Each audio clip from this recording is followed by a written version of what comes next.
Hey gamers, I don't consider myself a video game collector, because I usually only buy modern games, and a few old games that I missed buying when I was a kid. But because I never sold any video game, I have almost 250 games. And as possible as some of you, there is a game or another that we love to have, but or they are too hard to find or too expensive. So today I'm going to tell you guys a few games that I would love to have in my collection, but unfortunately I don't have it. Deep Fear, Sega Saturn. Because I love playing a good survivor horror, and I absolutely love the Resident Evil series, I would love to have this game. This was the last Sega Saturn game released in Europe. The game is very similar to the Resident Evil series. We play as John, an ex-Navy SEAL, and the poor guy not only have to deal with mutants, but also dealing with things like oxygen level and air pressure at the same time. The game also have puzzles, some scary and tense moments, and we can easily describe Deep Fear as a Resident Evil clone. But despite the resemblance, the game have its own charm, and I have fun playing in emulation. Panzer Dragoon Saga, another Sega Saturn game that I would love to have. Honestly, I never played this game, but I have unfinished Panzer Dragoon and Panzer Dragoon 2, and because I love a good RPG, I would love to have this one.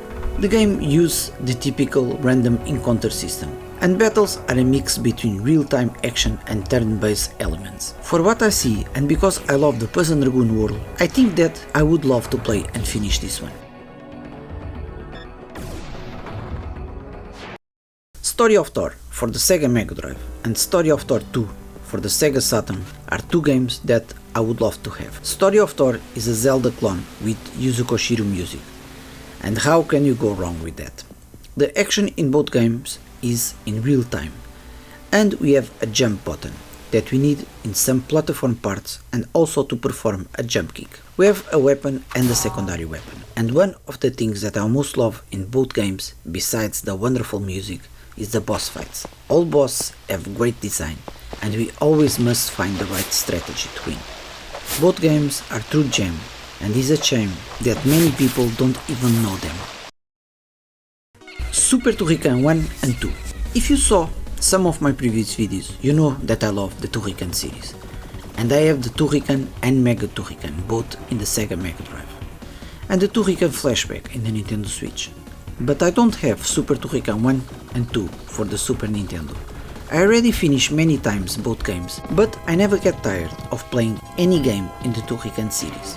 The music is my favorite in any series, and although it's a 2D shooter, we have many things to explore to find extra lives and power-ups. Probably, due to the high prices of both games, I will never own them, but it's one of those things that we have to live with it. Double Dragon 3 Game Boy. I have and love both Double Dragon 1 and 2 and my beloved Game Boy, especially the second one. That is one of my favorite side-scrolling beat-em-ups ever. In fact, one of my first videos here in the channel is a long play. I finished the game in that long play in the hardest difficulty without losing a life. This Double Dragon 3, in my opinion, is the weakest of the three, but because I love the first and the second so much, I would love to have this one in my collection too.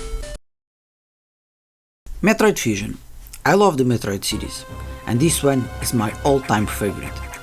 I also love Zero, also in the Game Boy Advance, Super in the Super Nintendo, Prime in the GameCube and now in the Nintendo Switch, and Red also in the Switch. So, as you can see, I love many games in this series, but Fusion is my favorite one. Could be because it was the first game I played in the series and I fell in love with, but can also be because of the excellent level design, the tense atmosphere, the power-ups and the outstanding boss fights. I was very happy when Nintendo announced this game for the Nintendo Switch, but I would love to have the physical copy of the original. Turok 3 Shadow of the Oblivion. I have and love the first and second Turok in the Nintendo 64, but unfortunately I never played Turok 3. Turok was the second first-person shooter I played and finished after Doom, and I love the big enemies, the weapons, and I love that most of the gameplay is outside. Our character can jump, swim, climb and crawl, and I love that because it was different from Doom. The game have good reviews, and is one of those games that I'm going to end up playing in the emulator because it's too expensive. So that's it, gamers. Those are some games that I would love to have in my collection. As always, I hope you liked this video and I hope to see you in the next one. Take care.